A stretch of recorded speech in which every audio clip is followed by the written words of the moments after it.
Si tienes un problema con el IMSS, con el ISSSTE, con el SAT, Comisión Federal de Electricidad y todos aquellos organismos de carácter federal, este programa te va a interesar.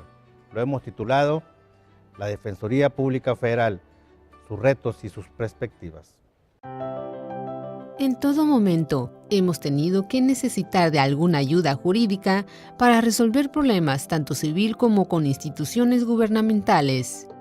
Y si nos encontramos sin la posibilidad de pagar a algún abogado, tenemos al alcance el Poder Judicial de la Federación. El Instituto Federal de la Defensoría Pública es un órgano del Poder Judicial de la Federación y del Consejo de la Judicatura Federal, con independencia técnica y operativa, cuya función es garantizar el derecho a la defensa pública en materia penal y el acceso a la justicia mediante la orientación, asesoría y representación jurídica en las materias administrativa, fiscal, civil y derivada de causas penales, permitiendo atender a la población menos favorecida del país. Bajo los principios de gratuidad, probidad, honradez y profesionalismo, contribuyendo a superar desigualdades sociales y a consolidar el Estado de Derecho. Como cada semana, esto es Acción Legal. El tema de hoy, los retos de la Defensoría Pública Federal. Y para ello, hemos invitado a la licenciada Celina Arjona. Ella es la delegada federal del Instituto Federal de Defensoría Pública en Nuevo León. Muchas gracias gusto. por estar aquí. Gracias por invitarnos. Y bueno, también tenemos a la licenciada Teresita Rodríguez. Ella es asesora Jurídica Federal del Instituto Federal de Defensoría Pública Federal. Pues bienvenidas a las dos. Gracias, igualmente. Gracias por la invitación. E iniciamos la primera pregunta, licenciada Celina. ¿Sí? ¿Cuáles son las facultades y atribuciones de la Defensoría Pública Federal? Bien, doctor Estil. El Instituto Federal de Defensoría Pública es un órgano del Poder Judicial de la Federación. Tenemos dos funciones muy importantes: proporcionar servicios de defensa penal a todas las personas que se ven involucradas en un delito de ese carácter, de carácter federal, y que no quieren designar un abogado o no tienen posibilidades de hacerlo. Entonces, el Instituto Federal de Defensoría Pública les otorga ese servicio. Desde el momento mismo que son detenidos, en averiguación previa hasta la ejecución de penas. Esto quiere decir que hay defensores en averiguación previa, en juzgados de distrito, en tribunales unitarios de circuito y en ejecución de penas, hasta que la persona alcanza la libertad. Y el otro gran servicio es el que se presta a través de los asesores jurídicos federales. Estos asesores tienen como función garantizar el acceso a la justicia a grupos vulnerables de la población a través de orientación, asesoría y representación, de lo que mayormente vendremos a hablar hoy, y de quien se encargará de hacerlo es la licenciada Teresita Rodríguez, una de los 10 asesores jurídicos federales que tenemos en Monterrey, Nuevo León. Muy bien. Licenciada Teresita, específicamente, ¿qué asuntos atiende la Defensoría Pública Federal? Mire, en el área de asesoría jurídica, nosotros lo que nos encargamos es de proporcionar el servicio, como nos dijo la delegada, a aquellas personas que tengan cualquier problema en materia administrativa, civil y fiscal. Quiere decir, como algunas multas de Profeco, Profepa, Conagua, la Comisión Federal de Electricidad actualmente, aquellas personas que requieran algún juicio de amparo indirecto, algún juicio mercantil, algún juicio civil contra cualquier dependencia que se rija bajo una ley federal. ¿Cuál es el procedimiento, licenciada Teresita? Para solicitar el servicio es muy sencillo. Aquella persona que lo requiera, basta que acuda a nuestras oficinas de manera personal, lleve la documentación necesaria a su problema. Una vez que llega, es atendida por uno de los asesores, va a llenar una solicitud de servicio en la que nos proporciona datos personales y acerca del motivo por el cual solicita los servicios. Una vez que es escuchada, se canaliza su servicio para que este asesor se haga cargo. Si es competencia de nosotros, es decir, que lleve una multa, algún asunto que sea de índole federal, se le representará de manera gratuita, como si hubiese contratado los servicios de un abogado particular hasta el momento de resolverle su problema. Si no es asunto de nosotros, si no es competencia de la Defensoría Pública Federal, si se tratara de un asunto de un divorcio, de alguna pensión alimenticia, de todas maneras esa persona será escuchada, se le dará por escrito la opinión y se le canalizará a la instancia correspondiente que le pueda proporcionar el servicio de manera gratuita. Aquí en Nuevo León tenemos también la Defensoría Pública Estatal. Así es. ¿Cuál es el ámbito de competencia y territorial? Bueno, el ámbito de competencia lo rige, es decir, las materias que llevamos. Nosotros llevamos cualquier asunto que se rija bajo una ley federal. Es únicamente, por ejemplo, asuntos del Infonavit, ISSSTE, FOBISSSTE, el Seguro Social, juicios de amparo indirecto, lo de la CONDUCEF, la CONAGUA, la PROFEPA, porque todo lo demás es legislación del Estado. Lo de los juicios civiles entre particulares son asuntos del Estado, y esa es la gran diferencia, que nosotros de alguna manera contra quienes litigamos es contra la Federación, no entre particulares como lo es en el Estado. ¿Cuándo procede una demanda de amparo? ¿Cuándo procede? Cuando la persona que acude con nosotros es titular de algún derecho reconocido, por ejemplo, algún dueño de algún automóvil, de alguna casa que es desposeído ilegalmente de ella, es decir, que alguna autoridad haciendo uso de sus facultades, pero sin alguna orden por escrito, por ejemplo, llegan, como es el caso aquí en Nuevo León, que cuando no pagan el impuesto predial, el municipio está embargando sin que a ellos se les inicie un juicio en el que puedan ser escuchados, oídos y vencidos. Entonces, cuando la persona llega como con ese tipo de asuntos, procede un amparo e inclusive se le concede el amparo porque uno lo que hace es decirle al juez de distrito que esa persona es titular de un derecho, es decir, de una propiedad, y que con motivo de una omisión en el pago del impuesto predial, el municipio, sin haber respetado lo que se llama la garantía de audiencia, le priva del acceso a su casa, de la posesión del inmueble. Por lo tanto, en ese momento el juez le concedería el amparo porque la autoridad no puede actuar de manera arbitraria. A veces la gente, pueden hacer algunos comentarios respecto al personal que trabaja en las instituciones públicas. Licenciada Celina, ¿qué nos podría decirle a los amigos televidentes sobre el personal a su cargo? ¿Están listos? ¿Están preparados? ¿Cómo va a ser manejado estadísticamente para tener esa confianza de poder acceder a los servicios de la Defensoría? Sí, doctor, déjeme decirle que el personal del Instituto Federal de Defensoría Pública es rigurosamente seleccionado. Periódicamente se realizan exámenes de oposición a nivel nacional y de miles de aspirantes que van a presentar examen, son elegidos las personas que se requieren para cubrir las necesidades del servicio. Los exámenes son sumamente rigurosos y solo quien los acredita puede formar parte del Instituto Federal de Defensoría Pública. Y ya estando en el instituto, necesita prestar el servicio de excelencia, porque si no corre el riesgo de que quede fuera. Muy bien, estamos con el tema los retos de la Defensoría Pública Federal. No se vaya, esto es Acción Legal.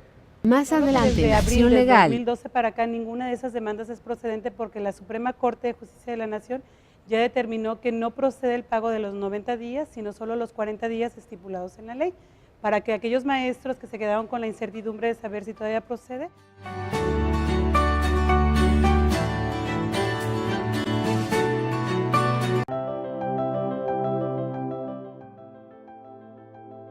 Recordemos que dentro de nuestra Constitución tenemos el artículo 20, donde menciona toda persona imputada tendrá derecho a una defensa adecuada por abogado, al cual elegirá libremente incluso desde el momento de su detención. Si no quiere o no puede nombrar un abogado, después de haber sido requerido para hacerlo, el juez le designará a un defensor público. Continuamos con Acción Legal. El tema de hoy, los retos de la Defensoría Pública Federal. Y bueno, ya comentamos con la licenciada Celina sobre todos estos candados que hay para poder llevar a cabo este puesto tan importante y de apoyo a la comunidad. Y bueno, licenciada Teresita, en tu experiencia como asesora, ¿quiénes pueden accesar a la Defensoría Pública? ¿A qué público va dirigido? Claro que sí, el servicio de la asesoría jurídica va dirigida principalmente a aquellas personas que son jubilados, pensionados, sus esposos de estas personas, los desempleados, los que tienen un trabajo eventual, los indígenas, las personas que no rebasen los 22,000 pesos de ingreso en un mes y en general a todo el público que tenga alguna necesidad que por disposición en la ley, o sea, o por una necesidad social, así lo requiera. ¿Qué asuntos son más recurrentes en lo que es los pensionados, jubilados? En los pensionados y jubilados, qué bueno que lo pregunta porque es un tema que creo que los maestros que lo escuchen ahorita en su auditorio podrán aclararse algunas dudas. Anteriormente, aquí en la delegación de Nuevo León, creo que a nivel nacional era la delegación que más asuntos tenía de maestros respecto del pago de diferencias de concepto de aguinaldo, porque les adeudaban a los pensionados una cantidad de días de concepto de aguinaldo de los trabajadores en activo. Solo que desde abril del 2012 para acá ninguna de esas demandas es procedente porque la Suprema Corte de Justicia de la Nación ya determinó que no procede el pago de los 90 días, sino solo los 40 días estipulados en la ley, para que aquellos maestros que se quedaron con la incertidumbre de saber si todavía procede, por el momento no es viable que nosotros le llevemos el asunto porque la Suprema Corte ya marcó la directriz.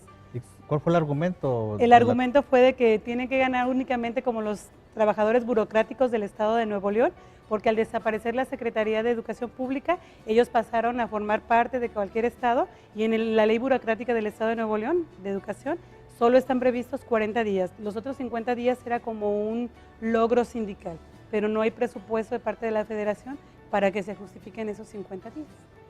¿Qué otro tipo de asuntos se ven ahí de los jubilados fuera de lo que es los maestros? Bueno, un asunto muy importante y qué bueno que lo menciona también porque las viudas del ISSSTE, las personas que quedaron viudas y son beneficiarias de una pensión del ISSSTE, normalmente hay trabajadoras que en el ejercicio de su función falleció su pareja y fueron beneficiadas con una pensión de viudez y ellas continuaron trabajando. Lo que sucede es que en el 2007, cuando entra en vigor esta nueva ley del ISSSTE, a ella la sorprendieron diciendo que tenían que renunciar al beneficio de la pensión para que llegado el momento de su jubilación ellas tuvieran derecho, lo que es erróneo, porque ellas pueden obtener ambas pensiones porque son de naturaleza distinta, una es como trabajadora y la otra es como beneficiaria de un trabajador que ya realizó sus cotizaciones. Entonces a algunas personas les es suspendida la pensión, el pago de la pensión por viudez y pueden acudir. También aquellas viudas que ahorita el ISSSTE les está haciendo una deducción que se llama compatibilidad y en su comprobante de pago aparece con el concepto 048 también es indebido, ya que la Suprema Corte ya determinó que tienen derecho a recibir ambas de manera integral. Licenciada Teresita, ¿y qué pasa con aquellas que no estuvieron casadas, que fueron concubinas, que fueron pareja y qué beneficios pueden tener aquellas personas que están en ese supuesto y que lamentablemente haya fallecido su pareja? Bueno, también la ley del ISSSTE estipula precisamente lo de la unión libre, basta que cumplan con los requisitos previstos en la ley del ISSSTE. Ellas tendrían que hacer su trámite normal ante el instituto. Si le es negada la pensión, ellos podrían ir con la resolución que emite el ISSSTE con nosotros para que en su caso la analicemos y veamos si es viable llevarles a cabo un juicio de nulidad. ¿Ante el Tribunal Federal? Ante el Tribunal Federal de Justicia Fiscal y Administrativa se llevan ese tipo de asuntos. ¿Y los hijos cómo quedarían? Si en caso Bueno, que... hay también pensiones los descendientes, que son los hijos, para los cónyuges, que son las de viudez, o para los padres de los trabajadores, aquellos trabajadores que murieron siendo solteros, sin una pareja y sin hijos, también está lo de ascendencia. Lo que nosotros necesitamos decirles es que aquella persona que vaya al ISSSTE y realice un trámite siendo beneficiario de algún trabajador y le es negada la pensión, esa resolución es recurrible con nosotros. Perfecto. Licenciada Celina, Mande usted. ¿qué hay de esto es gratuito, ¿verdad? Totalmente gratuito, doctor. En el instituto no se cobra absolutamente a nadie, ni siquiera documentos, ni siquiera copias, absolutamente nada. Ellos, los asesores, tienen prohibido recibir un solo 5 de los usuarios. Es absolutamente gratuito, que les quede bien clara a la población. Nuestros servicios son de excelencia y totalmente gratuitos. Muy bien, pues ya lo sabe, en la Defensoría Pública todo es gratuito. Cuidado de aquel que se quiera pasar de listo y que quiera llevar a cabo una práctica en contra de los principios de la ética, porque se rige bajo un código de ética, ¿verdad? Totalmente de acuerdo, doctor. Tenemos Honestidad, gratuidad, profesionalismo, excelencia, todas las cualidades que debe tener un servidor público federal tienen que tenerlo como perfil para trabajar en el instituto. Déjeme decirle, aparte del examen de conocimientos tan riguroso que hay otro control muy grande, el psicométrico. muy bien. Tiene que tener y de ese perfil. vamos a hablar en el En un próximo corte. Esto es Acción Legal. Continuamos. No le cambie. Está bueno este programa. Más adelante en Acción Legal. Solidaridad con las personas, de honestidad, de profesionalismo. Cualquier dependencia hayan iniciado en su contra, en su calidad de servidor público, algún procedimiento de responsabilidad administrativa. También ellos son destinatarios de nuestro servicio. Cualquier profesionista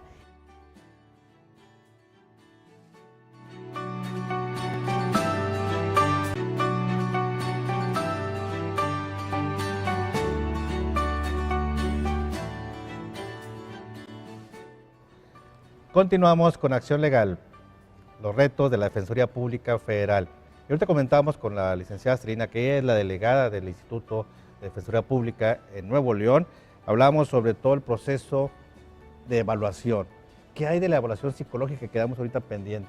Sí, yo le comentaba, doctor, hace un momento que todo nuestro personal profesional, me refiero a defensores públicos y a asesores jurídicos federales, son rigurosamente seleccionados. No basta incluso haber pasado el examen de conocimientos jurídicos, sino que después de ese examen hay un examen psicométrico con el que se determina el perfil para ser asesor jurídico federal. Esto quiere decir que se ven perfiles de solidaridad con las personas, de honestidad, de profesionalismo, de integridad, muchas cualidades que deben de tener todos los servidores públicos, pero bastantes abogados se han quedado justamente a la mitad del camino para ser integrantes del instituto, precisamente porque no pasan ese examen psicométrico para poder desempeñarse en nuestro instituto.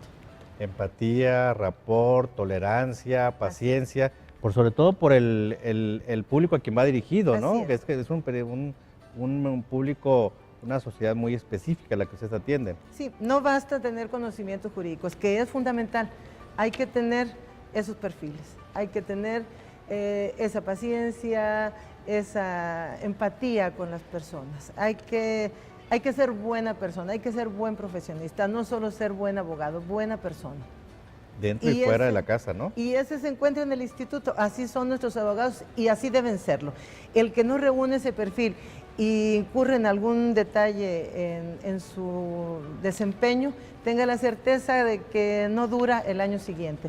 Se detecta en la supervisión, en la evaluación, y ese mal servidor público seguramente se va del instituto.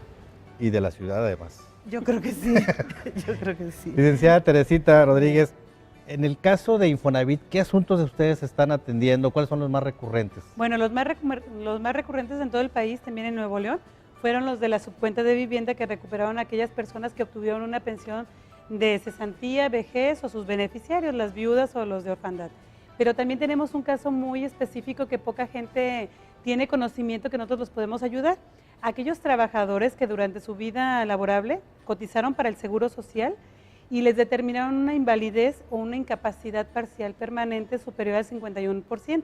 Estas personas que tuvieron un crédito con el Infonavit y llega a sucederles ese acontecimiento, que por una enfermedad o accidente de trabajo quedan impedidas para continuar en su vida laborable, el Infonavit con ellos pactaron que una vez que les fuera determinado ese riesgo, ellos le liberarían de la obligación de cubrir el crédito, cosa que no lo hace el instituto. Por lo tanto, esas personas, aparte de que reciben una pensión muy baja, todavía se encuentran obligados a cubrir un crédito que económicamente no les es posible pagar. Entonces, lo que podemos hacer es que esas personas acudan con nosotros, lleven su resolución de otorgamiento de pensión de invalidez, su dictamen que les entregó el Seguro Social y su escritura, para que nosotros, ante un juzgado de distrito, promovamos lo de que es el cumplimiento de ese contrato que celebraron con el Infonavit, cancelen su hipoteca y puedan ellos escriturar posteriormente. En el caso de empleados del Seguro Social, Que cotizan para el Seguro Social o también para el ISSSTE, también está previsto en la ley del ISSSTE.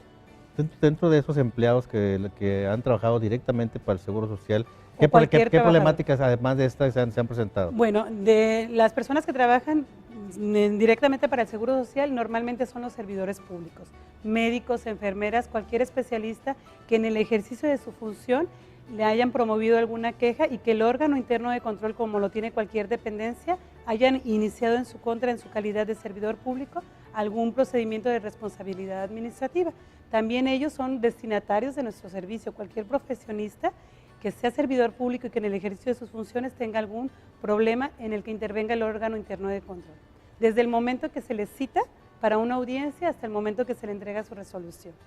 Ahí, ¿cuál es el procedimiento? El procedimiento a seguir es que si se da cuenta de nuestros servicios por la dependencia o por la difusión de estos servicios, tiene que acudir de manera inmediata en cuanto le notifique el órgano interno de control, le notifica de manera personal que lo emplazan para que en el término de 5 días comparezca a una audiencia, es decir, para ser escuchado respecto de la queja que se presentó en su contra. Desde ese momento, la ley estipula que tiene derecho a ser asistido por un abogado. En ese momento nosotros, desde ahí inicia nuestra representación, o si bien ya le notificaron lo de la resolución, que le determine algún tipo de responsabilidad. A veces sabemos que es económica, a veces sabemos que no solo económica, es la separación del cargo y viene en el caso más grave la inhabilitación.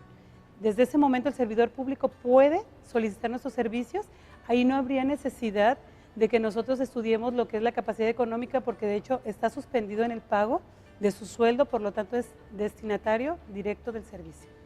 ¿Hay acompañamiento a las audiencias? Claro que sí, desde el momento, como le digo, si es que llegara con la notificación de la audiencia, desde ahí nace nuestra obligación para que ese día lo acompañemos de manera personal o si es en la Ciudad de México a través de nuestros homólogos en la capital y ofrezcamos a su favor las pruebas que desde ese momento él nos pueda llegar. Entonces, también desde el interior pueden ser... Así es, cualquiera de nosotros los servidores públicos, ¿verdad? Pues sabemos que podemos ser de alguna forma responsables de alguna omisión o mala acción, o inclusive hay personas que se quejan de nuestro desempeño, ya será el órgano encargado de poder investigar y si en dado caso resulta que efectivamente se llevó a cabo alguna omisión o mala acción en el desempeño, pues va a venir una sanción, pero también no se le deja sin defensa al servidor público, porque hay una ley que también le respeta sus derechos y nosotros somos competentes para intervenir a favor de ellos en contra del órgano interno de control, si es que no integró bien lo que es lo de su expediente. Bueno, pues yo quiero agradecerle, mi delegada Celina Arjona, gracias por estar aquí. Teresita Muchas Rodríguez. Gracias, así es. ¿Y dónde podemos localizarnos a la Defensoría Pública y de todo lo que hace? Bueno, el área de asesoría jurídica nos encontramos ubicados en la avenida Chimenea, número 201, segundo piso, en el fraccionamiento Céntrica. Estamos entre la avenida Ruiz Cortines y Guerrero. El teléfono en la oficina es 8372-6061 para cualquier persona que así lo requiera y nuestros servicios son completamente gratuitos. Totalmente. ¿Y para todo? Sí, la delegación está en el edificio sede del Poder Judicial de la Federación, en Constitución y Cuauhtémoc. Y antes de despedirnos les decía, el Instituto Federal a través de asesoría podemos considerarnos el despacho jurídico gratuito más grande del país, porque los servicios que se requieran prestar aquí se puede coordinar para presentar algún medio de defensa en Mérida o en Mexicali o en Tlaxcala o en Villahermosa, en cualquier parte del país, a través de los asesores de aquellos lugares y completamente gratuitos. Muy bien, ya lo saben, esta es la Defensoría Pública Federal y estuvieron aquí en Acción Legal. Hasta la próxima semana. Bye, bye.